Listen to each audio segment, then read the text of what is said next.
Merci de nous renouveler votre confiance ce soir. Voici votre édition du journal. La société civile de Butembo a amorcé les processus de renouvellement de ses membres depuis ce mercredi. Les noyaux communaux ainsi que les différentes composantes de cette structure citoyenne connaissent leurs animateurs.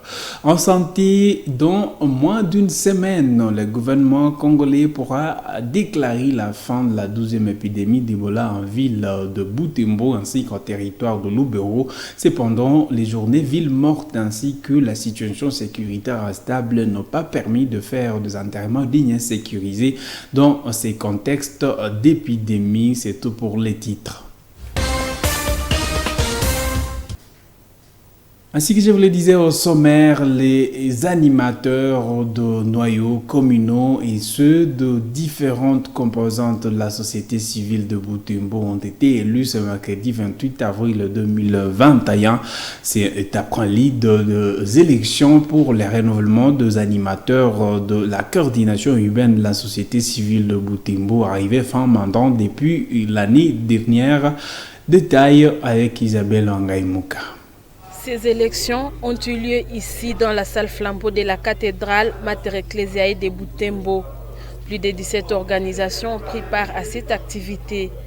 Le président sortant de la société civile de Butembo, M. l'abbé Telesphore Malunga, a expliqué que ce vote s'est fait en prélude des élections de la nouvelle coordination de la société civile qui aura lieu au mois de juin. La prochaine étape, si vous voulez, aujourd'hui, elle est d'abord confiée à ce noyau qui vient d'être désigné. Chacun, au niveau de sa commune et au niveau de sa composante, est maintenant appelé à réunir ses membres pour désigner les différents électeurs et les différents candidats aux différents postes au sein de la coordination. Ça, c'est l'étape qui sera très prochaine.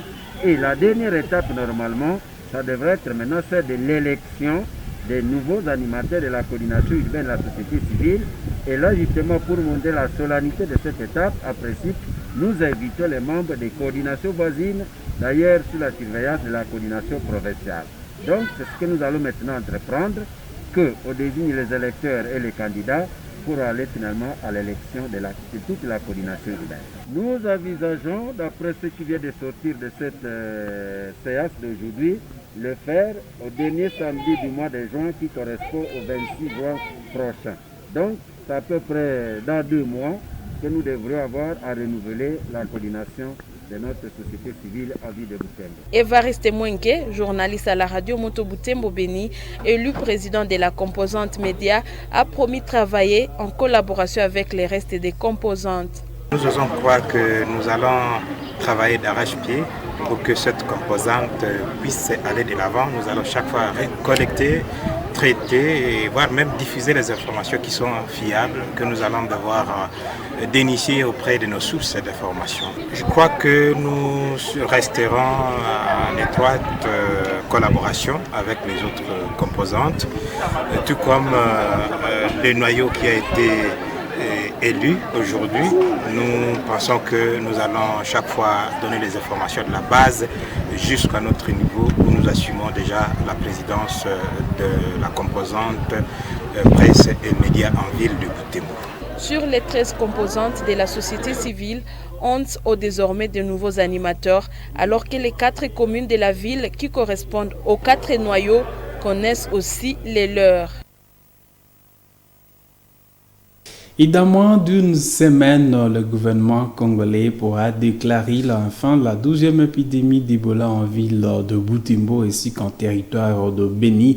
Cependant, les journées villes mortes ainsi que des situations sécuritaires, la situation sécuritaire instable n'a pas permis de faire les enterrements dignes et sécurisés dans ces contextes d'épidémie d'Ebola. C'est l'inspecteur pharmacien Guy Makelele, coordonnateur de la DPS Butembo, qui l'a déclaré au cours d'un point de presse tenu lundi 26 avril dernier et suivait. Nous avons quand même des difficultés, surtout liées à la situation sécuritaire qui est très instable. Avec cette insécurité, nous n'avons pas pu réaliser correctement des enseignements dignes et sécurisés, ce qui est un problème sérieux. Nous n'avons pas pu faire correctement les prélever du moins les corps sans vie, donc on a parlé des échecs de soi. Au-delà de cela, quand la situation se passe de cette façon-là, pour nous, c'est quand même une crainte. Il y a aussi un fonctionnement difficile des points de contrôle. Avec la situation sécuritaire, certaines personnes ne se lavent plus les mains au niveau des points de contrôle. Et bien sûr, certaines d'entre elles refusent qu'on puisse prélever leur température. Et au Nord Kivu, l'Assemblée provinciale a voté à l'unanimité la proposition d'édit portant institution d'une bourse d'études de perfectionnement et d'encouragement de recherche scientifique et technologique. C'était au cours de la plénière de lundi 26 avril dernier. Les élus provinciaux ont apporté des amendements pouvant permettre d'enrichir ce texte de cet édit. L'initiateur de cette proposition d'édit, le député provincial Jean-Paul Lumbu salue l'implication de ses collègues. L'écoute au téléphone de Claude Senghenya. La bourse d'études est une demande qui avait été faite par la population de Lubero. La population voulait voir l'État intervenir en faveur des étudiants, des élèves, des chercheurs. Ils sont très nombreux qui terminent des études et qui se heurtent aux difficultés financières. Et il m'avait chargé de pouvoir introduire une proposition d'édit afin qu'on puisse trouver une solution aux problèmes des élèves, des étudiants et chercheurs qui se heurtent à cette difficulté-là. Et qui voulait voir l'Assemblée provinciale intervenir notamment dans l'amélioration des conditions de vie dans différents secteurs de la vie. Et là, il s'est agi du secteur de l'éducation. L'objectif de l'édit, c'est en fait d'appuyer les élèves, les étudiants, les chercheurs en difficulté financière à parachever leurs études, leurs recherches, et cela surtout dans des domaines qui peuvent contribuer à booster la province du Nord Kivu. Cette proposition d'édit vient en fait combler un vide juridique qui existait depuis lors. À l'époque de Mobutu, il y avait une ordonnance qui avait mis en place une bourse d'études. Mais l'octroi de la bourse d'études était conditionné à des conditions notamment politiques. Il fallait être membre d'un parti État, il fallait contribuer aux idéaux du parti. Le contexte politique a changé. Au tempora, au mores, comme disent les latinistes, autre temps, autre mers.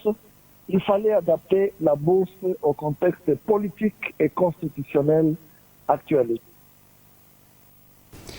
Et la communauté célèbre chaque 28 avril la journée mondiale dédiée à la sécurité et la santé au travail. Cette journée vise à promouvoir la prévention des accidents et maladies professionnelles. Dans un entretien avec votre télévision, le chef de bureau urbain de l'emploi, travail et progrès social appelle les employeurs à garantir à leurs employés un cadre de travail le mettant à l'abri de risques. Suivez et Kakule Malisawa Emile dans ses propos recueillis par Eugénie Moussiviwa et Delphin Voya. Le service minimum de la santé au sein de leurs entreprises, ce que nous avons toujours appelé boîte de secours, pour prévenir certaines maladies et autres risques pouvant surgir lors de l'exécution de leurs activités. Oui. Et cela est soutenu par le Code du travail à son article 159, 160, qui prouve et qui montre réellement que c'est une journée très importante parce que ça entre directement dans la vie professionnelle. Et pour conserver la santé de ceux-là qu'on demande d'exercer certaines activités pour le compte de l'employeur. Il y a une sorte de relation entre employeur et employé qui permet à ce que cette activité se réalise tant bien que mal. La sécurité fait appel à beaucoup d'autres paramètres. Surtout que c'est un aspect très important car ça touche la vie sociale du travailleur et la vie de l'entreprise. Parce que l'entreprise doit vivre par l'activité que l'employé est en train de lui rendre. Alors, La sécurité comme facteur moteur du bon fonctionnement de l'entreprise, elle exige beaucoup d'éléments. Quand on travaille et qu'on n'a pas bien mangé, certainement que le service, l'activité peut ne pas être bien, ou je ne sais pas moi les termes, mais quand l'employeur disponibilise tous les moyens nécessaires pour l'accomplissement de la tâche ou de l'activité auquel on est appelé à réaliser, je sais et je suis sûr et certain que sinon les travailleurs doivent se mettre normalement à son travail pour produire.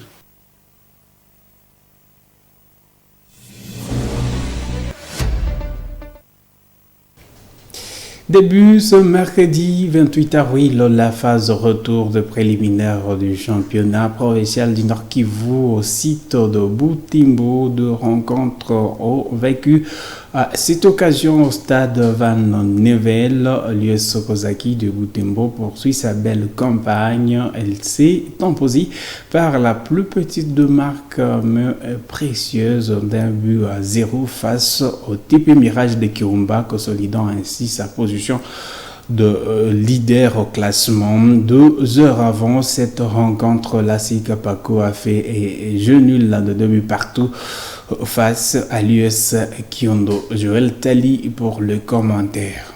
C'est à 16h que le coup d'envoi de cette rencontre a été donné. Aucune des deux équipes n'a su se distinguer dans les premières heures. Timidités et impressions dans les jeux ont caractérisé cette rencontre. Jusqu'à la mi-temps, aucune équipe n'a réussi à toucher le filet adverse. Des retours de vestiaire, les deux équipes vont mettre plus de pression dans les jeux, mais sans trop de précision dans la finition. La rencontre étant vers sa fin, mais le marqueur n'a pas changé jusqu'à la 87e minute, quand l'US Sokozaki retrouvait le chemin de filet. Les Rouges réussissent à marquer, et c'est le but qui vient préciser davantage le leadership de l'équipe de Butembo sur ce groupe. 1-0 score final à faveur des hommes du coach Lukambo Julien. 2 heures avant ce match, l'AC Kapako de Beni a été tenu en échec. Toujours aucune victoire pour la vice-championne de Beni, qui vient d'enchaîner son 3e nul après sa défaite à l'ouverture face au TP Mirage. L'US Sokozaki maintient sa position à la tête de ce site avec désormais 10 points et le suivi de l'US Kiondo 2e avec 5 points. La 3e place revient au TP Mirage avec 3 points, même nombre de points que compte l'AC Kapako de Beni, dernière de ce groupe. La suite de ce championnat interviendra dans 2 jours, soit le vendredi 30 avril. L'US Sokozaki, à la quête d'une seule victoire pour se qualifier, recevra l'AC Kapako de Beni, alors que le TP Mirage jouera l'US Kiondo. Voilà tout pour cette édition du journal. Merci à vous tous de l'avoir suivi. On se retrouve très prochainement.